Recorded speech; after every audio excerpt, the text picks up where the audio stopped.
Ever wished you could see hidden patterns related to health? Like pinpointing where diseases cluster or living near a highway, say, Yeah. impacts childhood lead levels. Well, that's kind of the superpower we're uncovering today. It's all about GIS. And it's remarkable how GIS Tutorial for Health, the textbook we're diving into, really unpacks not just what GIS is, but how it's used to tackle real-world health issues, revealing these fascinating connections. It really is like having X-ray vision for health data. Yeah. So for anyone listening who might be new to all this, what exactly is GIS? Well, think of it like this. It's maps, but on steroids. It combines location data, latitude, longitude, with all sorts of other information, things like disease rates, demographics, even environmental factors. And that allows you to see patterns and relationships you just wouldn't spot otherwise. It really took off in environmental fields initially, but its potential for healthcare, that became obvious pretty quickly. Right, because maps themselves have always been a public health tool. But GIS, it takes it to a whole new level.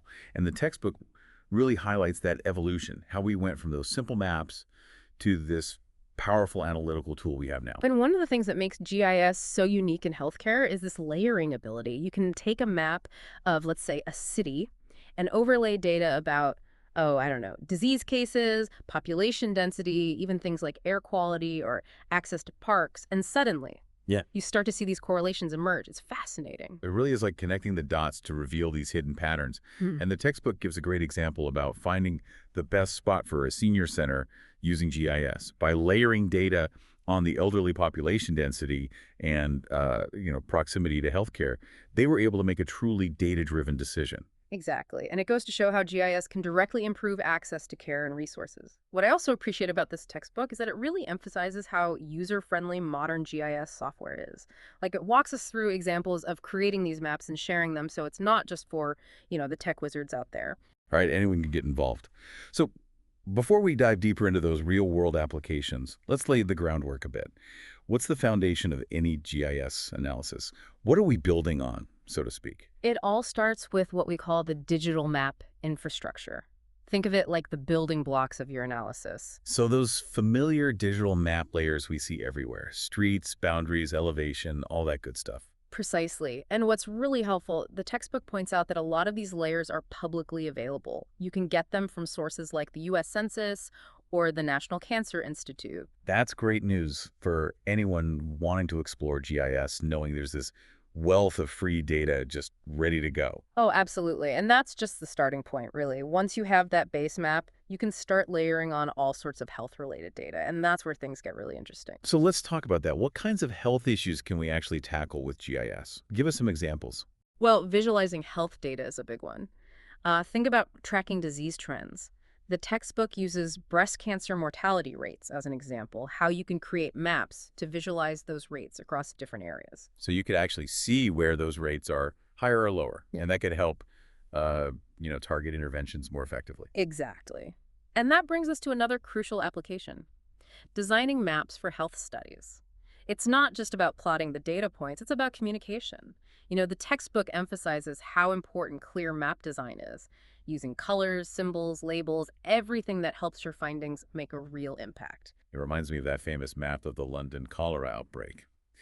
By plotting those cholera deaths, John Snow was able to trace the source back to that contaminated water pump. That map literally changed the course of public health history. It's a perfect example of how powerful a well-designed map can be. The textbook uses a more recent example, though, about creating a map for a study on uninsured populations in Texas. It walks you through the whole process of choosing the right visuals to communicate the findings in a clear way. So the data itself is crucial, but how you present it is just as important. Absolutely. And that brings us to a fundamental aspect, I think, map projections. Choosing the right projection is essential, especially when you're dealing with data at different scales. Because, well, flattening a sphere onto a map, that always involves some distortion. Right. You got it. And different projections, they preserve different aspects of the data, whether it's area or shape or distance. The textbook really highlights how important it is to understand these distortions and choose the right projection for your analysis. Like it uses HIV prevalence rates as an example. If you're analyzing global trends, you need a different projection than if you're studying local patterns within, say, a city. It's all about using the right tool for the job. Yeah. So let's talk about the practical side of GIS for a bit. How do we actually get the data and, make sure it works with our software? Yeah, so the textbook gets into downloading data from online sources, and it emphasizes that compatibility with your GIS software is really important. Different file formats or coordinate systems, those can cause some real headaches if you're not careful. So it's not always just plug and play, huh? Not always, no. Uh-huh. Data cleaning and formatting are often necessary. There's a great example from the textbook, a study on childhood lead levels, where researchers had to combine census data with, blood lead level data from different sources. They really had to make those data sets talk to each other to reveal the spatial patterns. It's like piecing together a puzzle, making sure all the pieces fit just right. Exactly. And sometimes those pieces come from addresses instead of coordinates, and that's where geocoding comes in. Geocoding. Okay. Sounds pretty high tech. It's basically assigning geographic coordinates, latitude and longitude, to addresses. So imagine you have a spreadsheet with patient addresses and you want to map those in relation to, say, a hospital. That's geocoding. The textbook uses an example, a hospital in Pittsburgh, I think. So you could see what if there are clusters of patients living far from that hospital, potentially indicating access issues, things like that. Precisely. But, and the textbook rightly points this out, geocoding isn't foolproof. Address inaccuracies or typos, those can throw things off. Data validation is super important. Garbage in, garbage out, as they say. All right, so once the data is all cleaned up, formatted, geocoded, what kind of analysis can we actually do with GIS? Let's get into the nitty-gritty. Now we're getting to the heart of it. The textbook explores several key spatial analysis functions, like buffering. Buffering.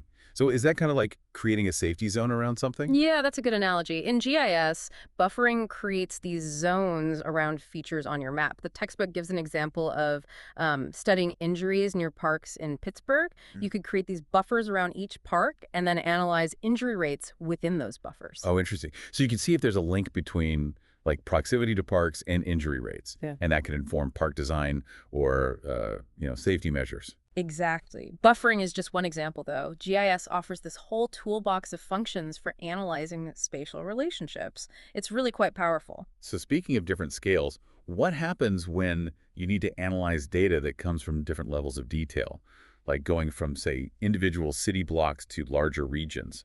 How do you handle that? Ah, that's where data aggregation comes in. It's all about combining data from those smaller units into larger ones. And the textbook uses a really helpful example, aggregating block-level data to health referral regions in Texas. So instead of looking at each tiny little block, you're seeing broader patterns across those larger regions. That sounds incredibly useful for, like, policy decisions or resource allocation. Exactly. You're simplifying the data to see the bigger picture, basically.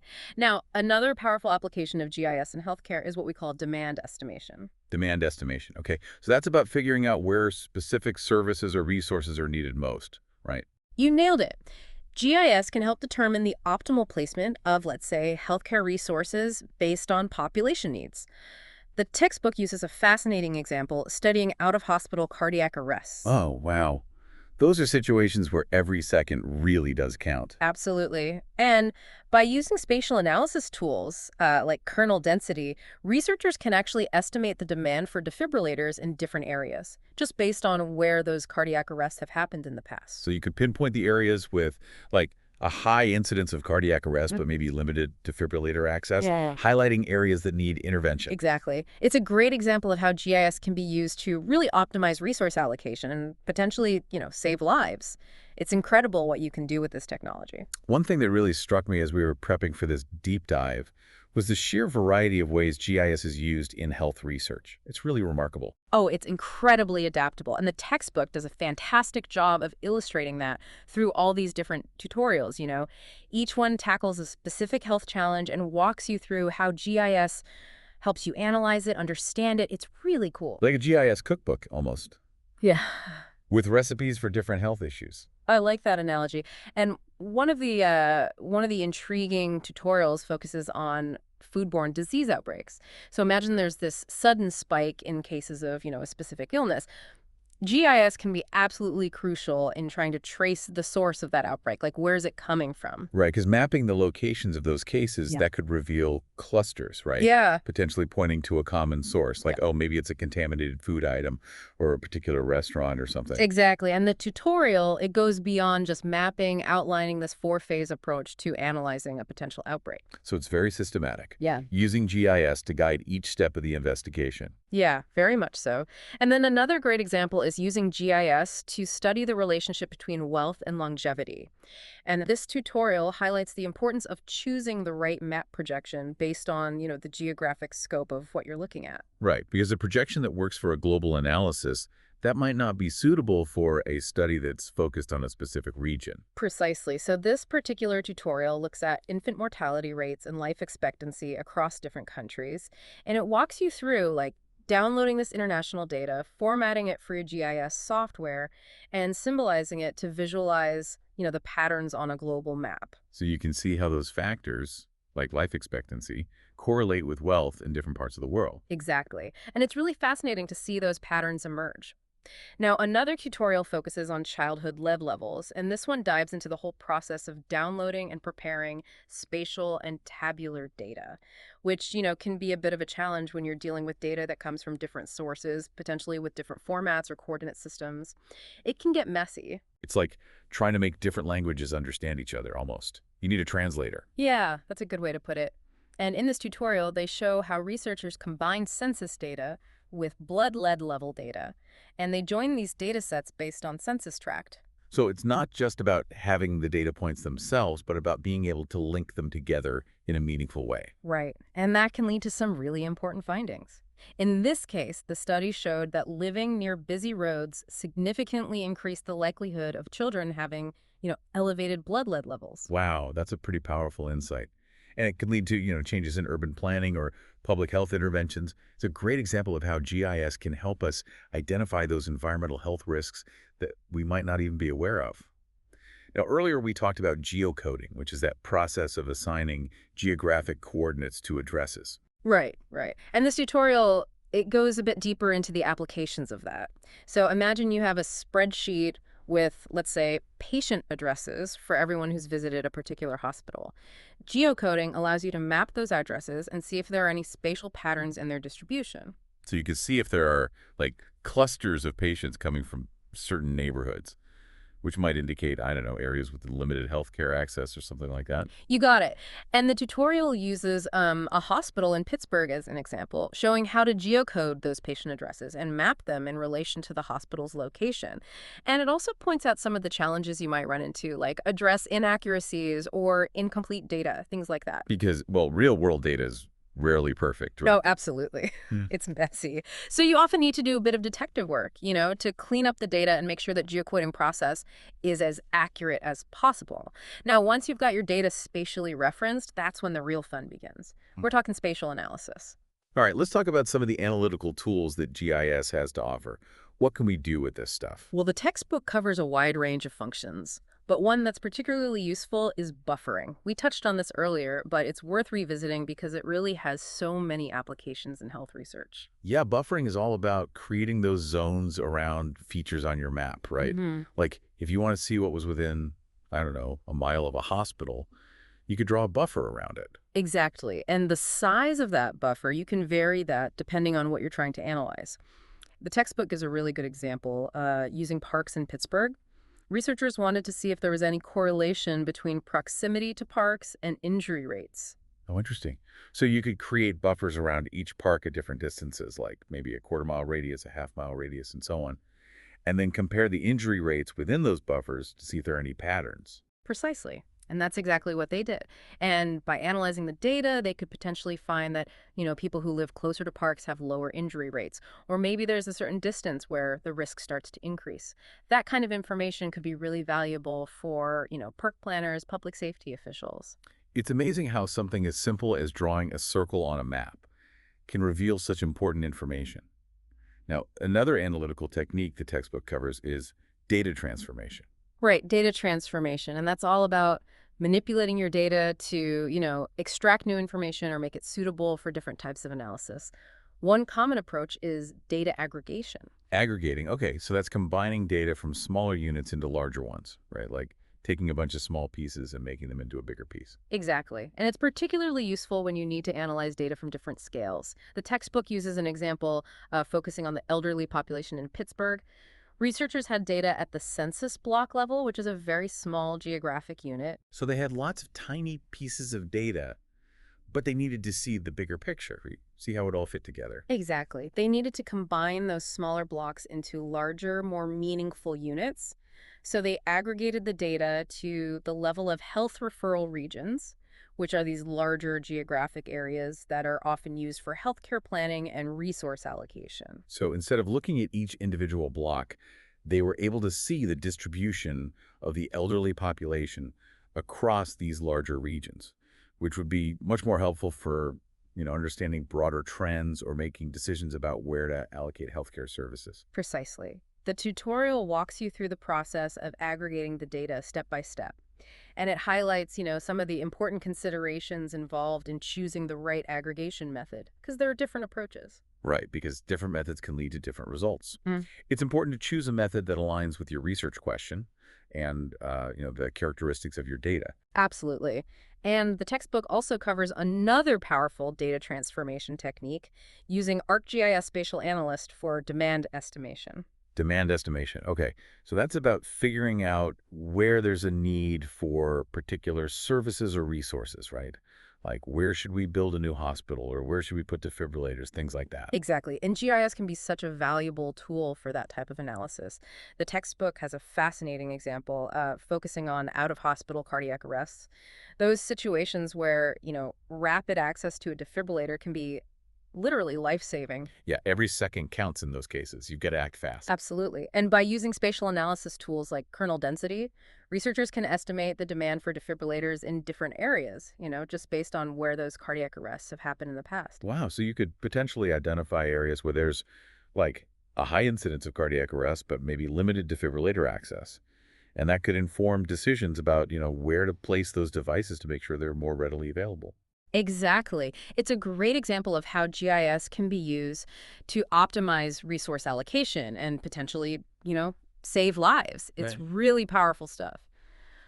Now, shifting gears a bit, one of the things that really struck me as we were going through the textbook was the emphasis on clear and effective communication. It comes up again and again. Yeah, it's not just about crunching numbers and creating maps. It's about being able to communicate your findings in a way that's understandable, impactful. You got to tell the story, right? Absolutely. And the textbook dedicates a whole chapter to designing maps for health studies. It's packed with practical advice and examples, really helpful stuff. So what are some of the key takeaways there? What do we need to keep in mind when designing these maps? Well, first and foremost, it's crucial to understand your audience. Who are you creating this map for? What are their needs? What are their expectations? A map designed for policymakers might look very different from a map designed for, the general public. Right, you got to tailor the message and the visuals to the people you're trying to reach. Exactly. The textbook emphasizes the importance of choosing appropriate color schemes, symbols, labels that are, clear, legible, and relevant to your audience, and also using things like a scale bar, a north arrow, a legend, all those elements that provide context and make your map easier to understand. It's like giving the reader a roadmap to Oh, understand your map. I like that. And speaking of roadmaps, the textbook also dives into the world of map projections. We've touched on this before, but it's worth repeating because choosing the right projection is so crucial for accuracy. Right, because different projections distort the Earth's surface in different ways. And those distortions can affect how your data is represented and interpreted. It can really skew things. Exactly. The textbook gives these really clear explanations of different map projections, like the Mercator projection, the Robinson projection, the Albers equal area conic projection, and it helps you understand, the pros and cons of each one. So how do you know which projection is the right one for your project? It seems like there's a lot to consider. Yeah, it really depends on the geographic scope of your analysis and what properties you want to preserve. Like, if you're creating a map of the entire world, a projection that preserves area, like the Robinson projection, might be a good choice. But if you're focusing on a smaller area, like a single state, then a projection that preserves shape, like the Albers equal area conic projection, might be more suitable. It's all about choosing the right tool for the job. And the textbook does a great job of explaining how to make those choices. Now, another important aspect of map design is symbolization, and that's how you visually represent your data points on the map. What are you using to show those data points? So we're talking about things like dots, lines, polygons, the different shapes and symbols that you use to represent different types of data. Exactly. And the way you symbolize your data can have a huge impact on how your map is perceived and interpreted. The textbook explores different types of symbols, like graduated symbols, proportional symbols, unique value symbols. Oh, okay. Can you give us some examples of how those different types of symbols might be used? I'm having a little trouble visualizing that. Sure. So graduated symbols, those are things like circles of different sizes, and they're often used to represent varying levels of something, like disease incidence or population density. The larger the circle, the higher the value. Proportional symbols are similar, but instead of using a continuous range of values, they use different size symbols to represent different categories. So, for example, you might use different size hospital icons to represent hospitals with different numbers of beds. And then unique value symbols, those are things like different colors or patterns, and they're often used to distinguish between different categories of things, like different types of healthcare facilities or different land use classifications. So it's all about choosing the right symbols to clearly and effectively communicate your message, making sure that those symbols are intuitive and easy to understand. Absolutely. And the textbook provides a lot of helpful guidance on how to make those choices. And it also stresses the importance of, clear and concise labels. Make sure your map is easy to understand. So it's not just about making a map that looks pretty. It's about making a map that effectively communicates your findings. And that can be a challenge in and of itself. It is. And that's one of the things I find so fascinating about GIS and healthcare. It's not just a technical tool, it's a communication tool. It's about using maps to tell stories about health, to reveal patterns that might otherwise go unnoticed, and to inform decision making. It's about turning data into action, really, Yeah. and using those insights to improve people's lives. Absolutely. And this textbook, GIS Tutorial for Health, it's such a great resource for anyone who wants to learn how to use GIS to make a difference in the world. Whether you're a researcher or a healthcare professional or a policymaker, there's something in here for you. It's interesting, one of the things that keeps coming up in GIS Tutorial for Health is how GIS isn't just this niche tool for researchers or academics. It's got these real-world applications that can benefit everyone. Oh, absolutely. And the textbook does a great job of showing how GIS can be used to address all sorts of health challenges, from, planning healthcare services to responding to emergencies. It's really quite versatile. One example that stood out to me was a tutorial on accessibility analysis. Yeah. Imagine trying to figure out the best locations for new healthcare facilities in a community. There's just so many factors to consider, right? Oh, tons. Population density, transportation options, proximity to existing services. I mean, the list goes on and on. And GIS gives you a way to analyze all those different factors and make these data-driven decisions. So instead of just guessing or going with your gut, you can actually use data to figure out which locations would be most accessible to the people who need those services. Exactly. And the tutorial walks you through creating what's called a suitability map. It basically ranks different locations based on how well they meet those specific criteria. And you can even weight those criteria differently based on your priorities. So you could see, visually on a map, which areas have the greatest need for those new facilities, Yeah. and which locations would, best serve the target population. Precisely. And this type of analysis, it's incredibly valuable for healthcare planners, policymakers, anyone who's making decisions about where to allocate resources. It helps ensure those resources are used effectively and equitably. It's all about using data to make those informed decisions that ultimately, improve access to care for everyone. Absolutely. And the textbook also has this really interesting tutorial on emergency management. And that highlights how, in a crisis situation, having access to accurate and up-to-date spatial information can be, it can be crucial. For sure. Whether it's responding to a natural disaster or a disease outbreak, you need to know where people are located, where the resources are, how to get help to the people who need it most. That spatial information is critical. Exactly. And the tutorial uses this hurricane scenario to illustrate how GIS can be a lifesaver. Literally. Emergency responders can use GIS to map evacuation routes, identify shelters, track the storm's path, assess the damage. It's amazing. Wow. It's like having this digital command center that helps you understand the situation and make, critical decisions in real time. And GIS can also be used to, model different scenarios and prepare for future events. You could use it to simulate the impact of, say, a major earthquake or a flood, help communities plan evacuation routes, identify those vulnerable areas, strengthen critical infrastructure. It's about being proactive, using data to build resilience in the face of those potential disasters. Absolutely. And, one of the things I find most compelling about GIS in healthcare is this potential to bridge the gap between research and action. It's not just about collecting data and making maps. It's about using those insights to make a tangible difference in people's lives. Right. It's about taking that knowledge and turning it into something that can actually improve health outcomes. Exactly. And the textbook showcases, real-world examples where GIS has been used to do just that. From identifying environmental health risks to optimizing, the delivery of healthcare services, it's making a real difference out there. And as the field of GIS continues to evolve, we can only expect to see even more innovative applications that leverage the power of this spatial data to address these really complex health challenges. Yeah. Oh, absolutely. The possibilities are pretty much endless.